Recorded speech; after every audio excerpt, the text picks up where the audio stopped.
It takes just 15 minutes exposed to 100 decibels to risk permanent hearing damage, a shocking vulnerability most people don't realize.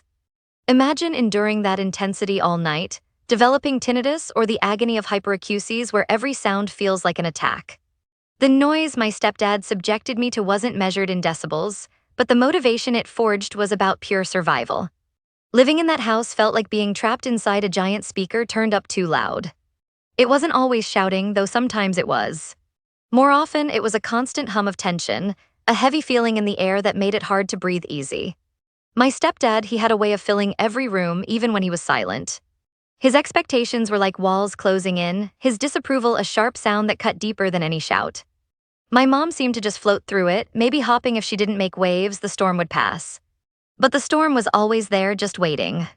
My family life wasn't the picture of harmony I saw in books or on TV. It was a constant challenge.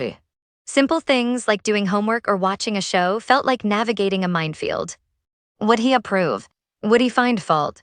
The relationship was strained, a tightrope walk where I always felt I was about to fall. There was little warmth, little understanding. Just this pressure, this noise that drowned out my own thoughts, my own potential. I felt small, unimportant, like my only purpose was to not upset the delicate, unhappy balance. I remember one particular night. It wasn't special in any big way, but the pressure had been building for days. He was upset about something small, a misplaced tool, I think. But it became about everything. About my grades, my attitude, my future. The lecture went on for hours. It felt like standing under a waterfall of negativity. I just stood there taking it, feeling myself shrink. The air crackled with his anger. I just wanted it to stop. I wanted peace. I wanted freedom. As the hours dragged on, something inside me shifted. It wasn't enjoyment in any normal sense. It was more like exhaustion finally breaking through the fear. A strange kind of clarity emerged from the noise. I realized standing there that this wasn't living. This was just enduring. And deep down, a tiny spark of defiance flickered.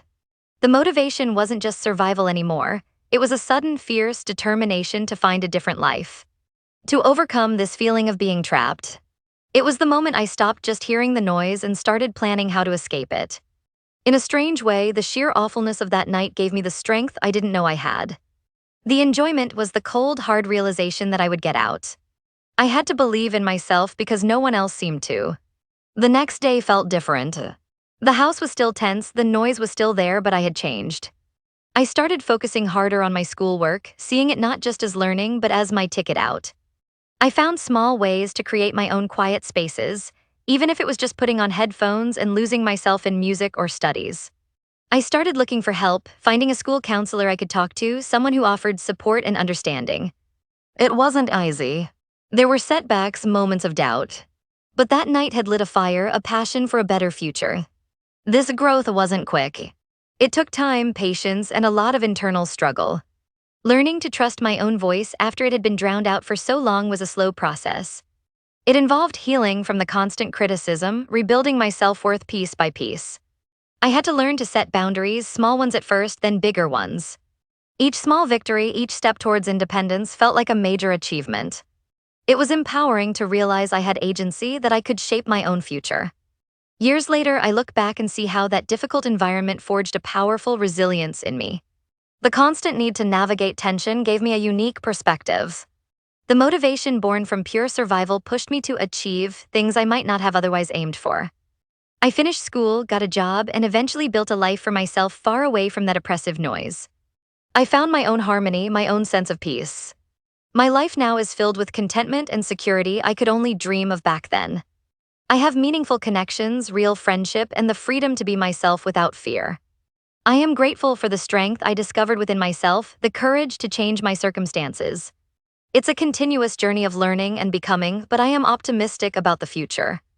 That difficult past doesn't define me, but the lessons learned and the resilience built have become a significant part of who I am, someone capable, driven, and finally thriving.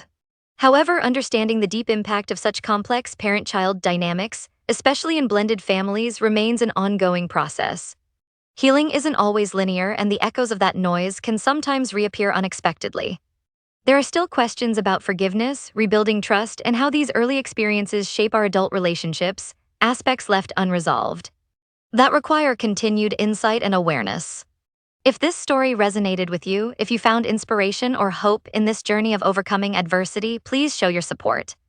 Like this video, share it with others who might benefit, and subscribe to our channel. We'll continue exploring these powerful themes and sharing motivational stories that offer perspective and understanding on life's challenges.